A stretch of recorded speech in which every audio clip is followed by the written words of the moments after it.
इस क्लास में आठवीं पोजीशन हासिल की है बुखारी टीम के नंबर 24 इब्राहिम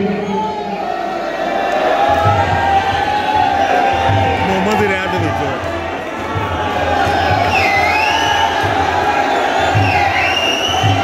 इस क्लास में सातवीं पोजीशन हासिल की है बुखारी टीम के नंबर 20 मोहम्मद रियाद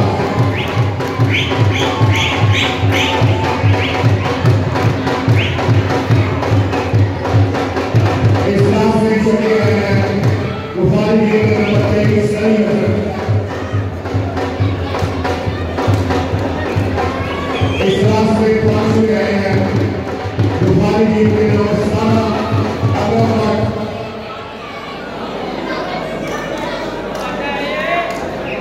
इस क्लास में चौथे गए हैं यूनिवर्सिटी के नंबर 20 साजिद गुलाम नबी।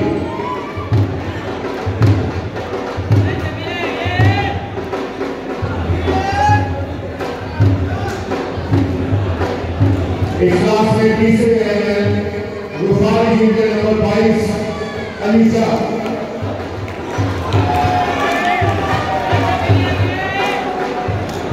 इस क्लास में दूसरे गए हैं आजाद टीम के नंबर 26 उबैद।